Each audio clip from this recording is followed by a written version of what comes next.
Thank you all, and I'd like to welcome you all here to get this large group of people here on a Friday, when most of you might be in happy hour with your families or something. Is quite an accomplishment. So kudos to LABA, and for all of you, Rick Rodriguez Pena said it best, you are here to be informed. You are here to learn. Some of you have chosen your candidates, but those of you who haven't, pay attention. Because, ladies and gentlemen, what you will be hearing today is the differences between two people. Two people who are vying for a job. We're auditioning. And you are our employers, or maybe not.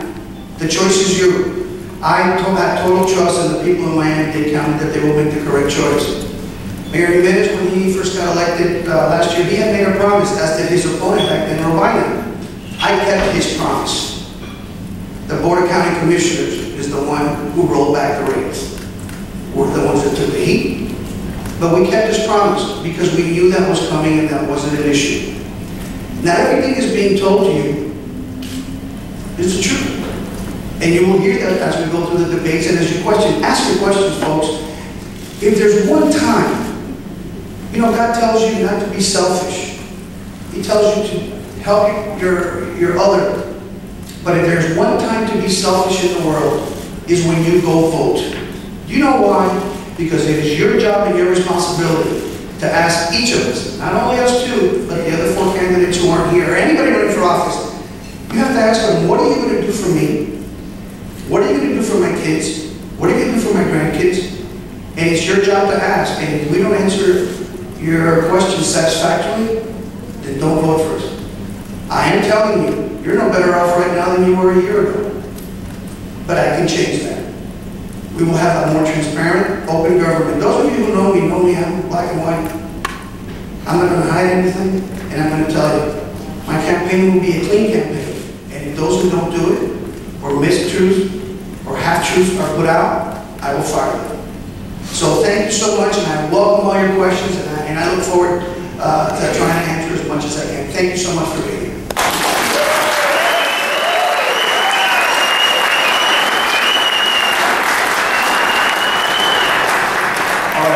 Thank you. And could I just say, if everyone in the audience, if you have a question and you would like to write it out and send it up here, Anel or some of the LABA people could bring them by. We may try, I will try my best to get some of your questions, but on the other hand, I have a whole bunch of questions. The way I like to work this, gentlemen, is to begin asking question of, say, I'm going to begin with the mayor and then Chairman Martinez, then you, and if there needs to be a rebuttal, this is not going to be a problem with time, but some of these questions can be answered quickly and some not so quickly.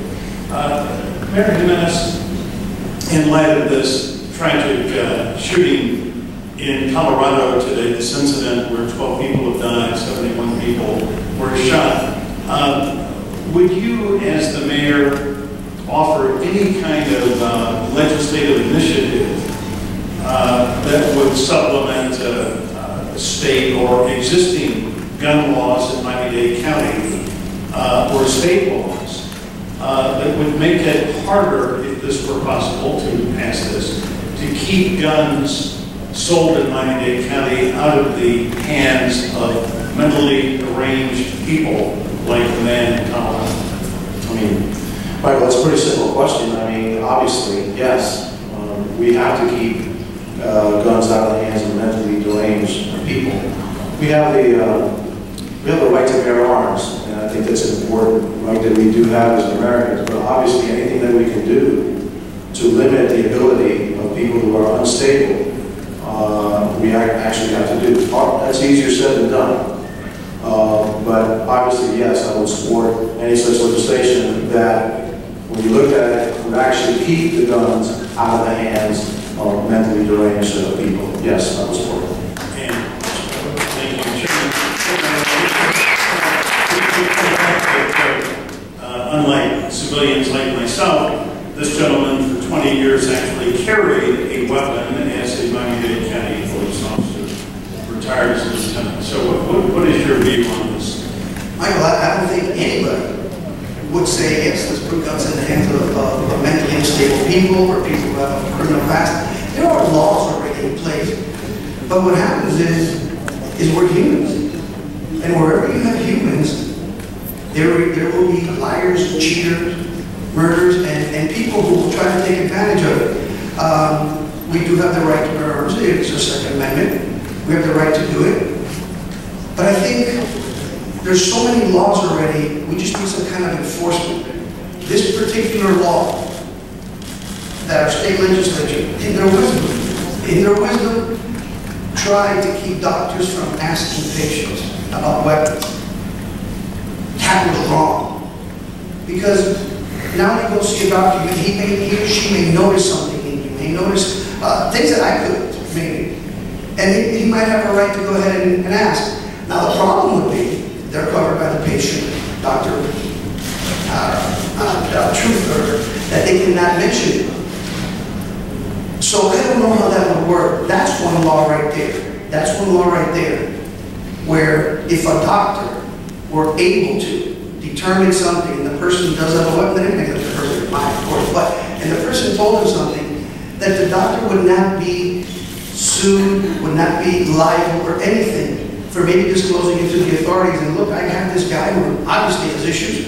I'm going to prescribe him some strong medication, and he has weapons. That's where I think you might be able to address that issue with that. Okay, and Mayor Jimenez, anything about blocks with blocks because the federal judge did hold that in fact doctors can inquire, can ask whether they think it's appropriate if there is a gun in the house and it may pose a threat to a child particularly. You don't disagree with that? I'm sorry, I didn't really hear it. The federal judge ruled that in fact doctors may inquire if there is a gun in the house, if they feel it may threaten the health and well-being of anybody in the family.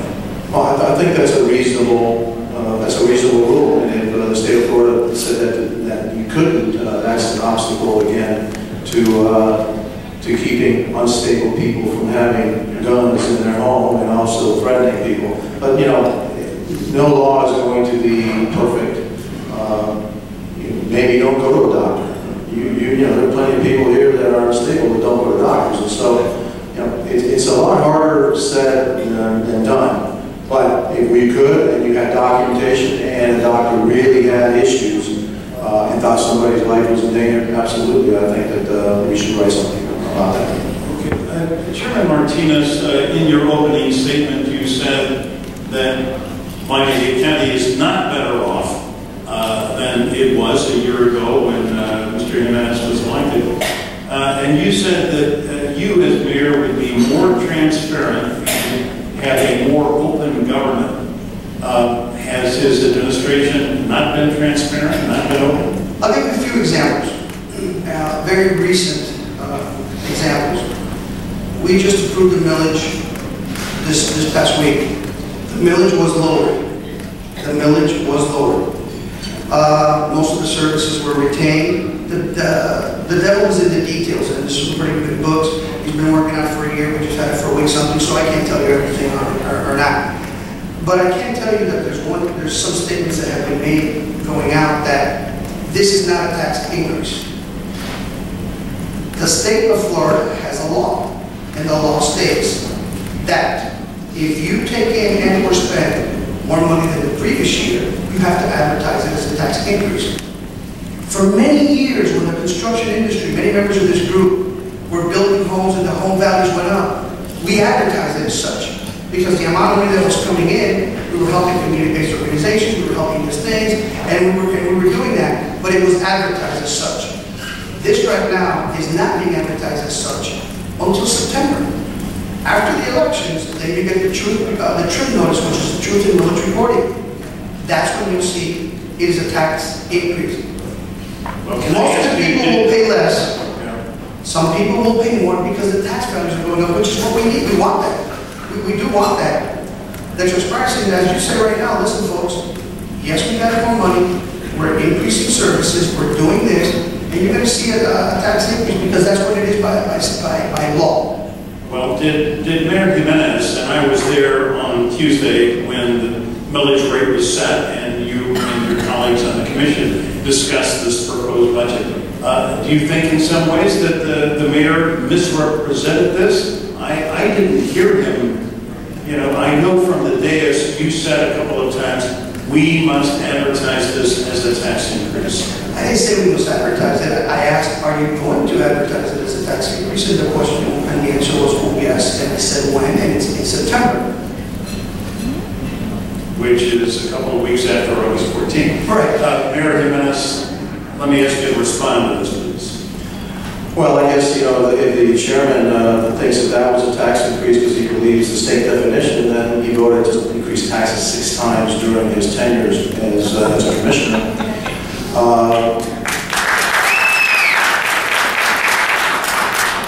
I don't quite believe the definition. And here's the definition I believe is a tax increase. The tax-supported budget for this year is $4 million less than last year's. The budget this year is over $200 million less than last year. The tax rate is 2% less than last year.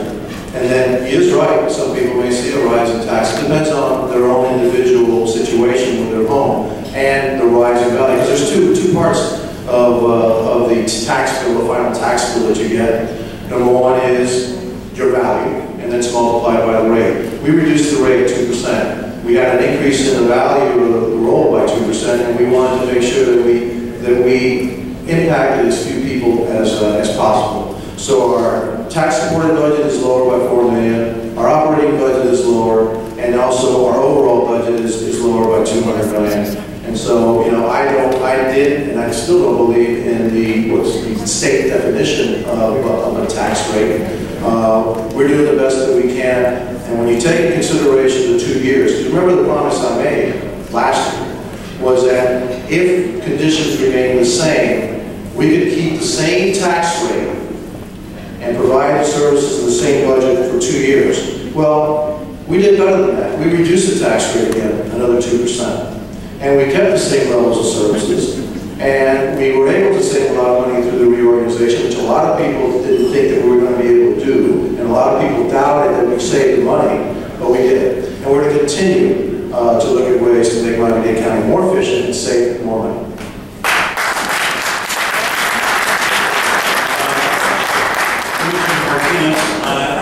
Let me ask you to respond. You know, the mayor says you voted during your 12 years on the commission? Yeah. 6 times to raise taxes. Would you like to respond to that? I said it when I said it. We voted the same. What I said is, when your tax values go up, it's state. He doesn't believe in state law. Go figure. An elected official who doesn't believe in the law. He doesn't believe in that.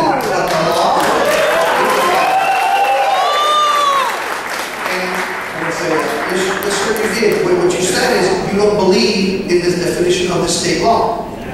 So that is the definition of the state law. All I was talking about originally when you asked the question was based on transparency. And I was trying to answer based on that. Okay, the people who are voting just say it's a tax increase.